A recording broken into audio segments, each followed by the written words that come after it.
Customers don't understand how stuff gets done. Well, one guy that just came a couple months ago, he had a rigid flex. And so one of his rigid sections was a 12-layer board, another rigid section was a 6-layer board, and another rigid section was a 4-layer board. It can't be like that. The rigid sections all have to be 12 if you need a 12.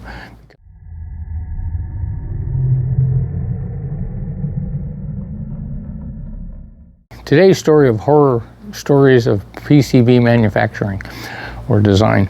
We're going to talk about flex boards. So flex boards are completely different than rigid boards in how they're manufactured, the rules to manufacture them. All of the stuff that we think we know on a rigid board does not apply to a flex board. But rather than starting off talking about how to make and build and rules for flex boards, talk about the problems that people have most of the companies that are wanting a flex board, and that is that they get the mechanical way far ahead of the flex board. So they have a complete box, a whole thing, and then the last thing they want to do is get a flex board to hook two boards together or whatever they're doing with the flex. So they end up getting too tight radiuses, and so it can't be done. Different sizes, trace widths, all of the stuff that the flex board requirements for manufacturing, they haven't incorporated it into the mechanical part of the product. A flex board, the mechanical guy will say it's straight, perfectly straight for 2 inches, and then it bends, 90 degrees at, 500 mil radius. Flex boards don't go that way. Flex boards bend where they want. So you have to have a lot of thought and make sure you're correct on how it's going to bend, where it's going to bend, how you're going to physically hold it in the mechanical. Because once you get the mechanical done and too far ahead of the flex board, you can't change that. And so then you have a compromise. Oh, we'll just skip that part. Well, okay, we don't care if it bends tight and the copper breaks. That's not the way to do it. You got to make sure that your mechanical part is way ahead of the flex board itself. And then there's also flex boards that are just flex, not very often, but flex boards with a stiffener, which is basically glue or adhere a piece of FR4 to the backside to keep the board stiff in the location of where parts are actually being assembled to the flex board, one side or the other. Same thing with vias. You don't want to put vias in a board out in the flex section, because then it'll want to break the copper where the barrel, the hole in the thing. So basically wherever there's vias in the board, or if you have to unscramble traces, you need to have a stiffener in there. If it's a rigid flex board, to where it's usually rigid, flex, rigid kind of a board, the rigid section can be 12 layers and the flex can be 2, it can be 4, it can be whatever. But you have to understand how those get manufactured. So a board will stay with the 12-layer rigid board and a 4-layer flex. The 4 layers of flex are also in the rigid. They lay down just the 2 cores for the flex, and that's the center of the rigid board. And flex boards slip and slide during press, so the rules for doing a rigid flex board, in the rigid section you have to follow flex rules and tolerances and how much they slip and slide and all of that stuff. So guys will say, well, I've done 3 mil traces and small drills and this is what I've done on my rigid boards. That's true, but you can't do it when you use flex material in the center, generally the center of your rigid flex boards. So here again you have to understand how boards are manufactured, how they're pressed, all of that, so you know which rules to follow in your rigid flex boards. The way they're pressed is when it goes into press, the entire board, both the rigid section and the flex section, have to be the same total thickness, so they press. But where the flex board is, we don't use adhesive, so there's nothing that sticks to where the flex is. So after press, you take it out of the press and the pieces you put in where the flex is just fall away, basically. Sometimes you have to cut, blah, blah, blah. But it all has to be the same height. And so you have to take that into consideration on how thick it is, what you're doing. Sometimes you want to run beads where the flex and the rigid come together so that the flex doesn't bend there too much, and actually want to crack the copper itself, the copper traces and things. People frequently think that on a flex board, the ground plane can be a solid plane for a reference plane for your control impedance traces. On flex boards, you can't have a big slab of copper like a copper plane. It's a cross-hatched grid because it needs to flex and bend instead of crack. So that's one thing that it's a little harder to deal with. You still get good control impedances, but it's a little different than having a solid plane. Differential pairs are a little different because one of the pairs may have more copper on its adjacent layer because it's running over the crosses of the crosshatch grid in the plane, and then the other half of the pair hits more open spaces. So hard to deal with that, and the way you deal with it, but at least should know about it, kind of a thing.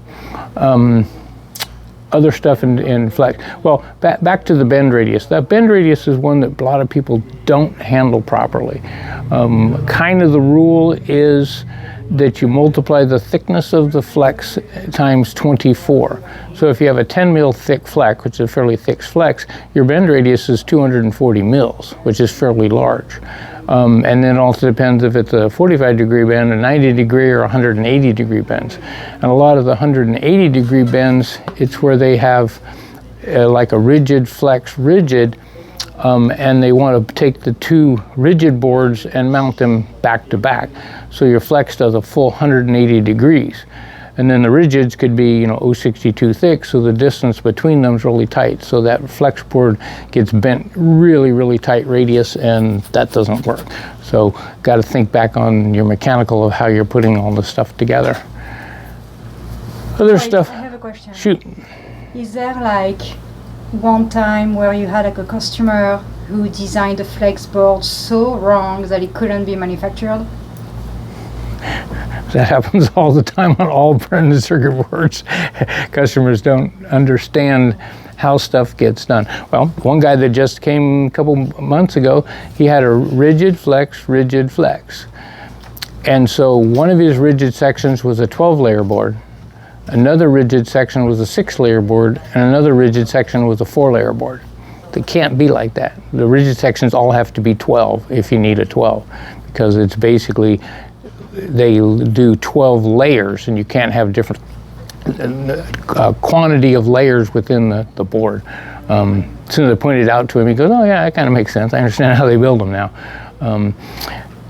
You kind of play a little bit on if you do like a core construction to where 1 and 2 in the flex is a core rather than doing some sort of a foil. That gets difficult in the rigid flex. In the stiffeners, assembly, if you have a stiffener on the back, assembly becomes kind of an issue.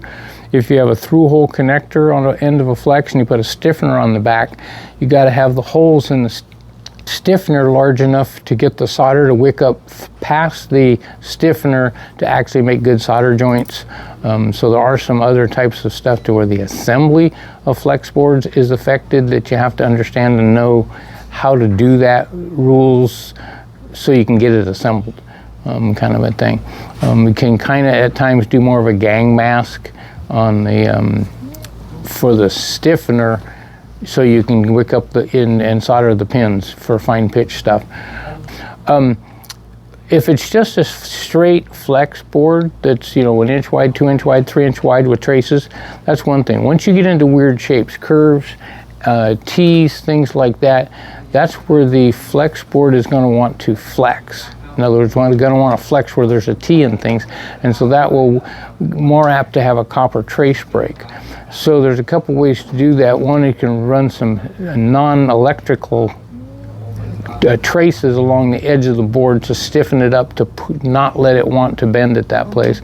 You do the same thing with strain reliefs on boards, in that you can put cuts and turns in the edges of the board so it doesn't bind and that type of stuff. So that's kind of back to the mechanical, that's determine where it needs to bend, how it needs to bend, and then how do you keep the material from tearing itself. Because a lot of these flex boards can be 2 or 3 mils thick. It's like sheets of paper. So if it flexes, kind of another one too is your flex board going to flex a whole bunch, like the copy machine making noise in the background? Or is it going to just flex to be put into the box once, an assembly flex, and that's it? Customers always say it's only going to flex once when we put it together. And my answer is, a guy told me a long time ago, the first time you get that flex back, what do? You go show it to your boss, and what's he do? He wiggles it back and forth to make sure it flexes. So a non-flex board is going to bend at least 50 times.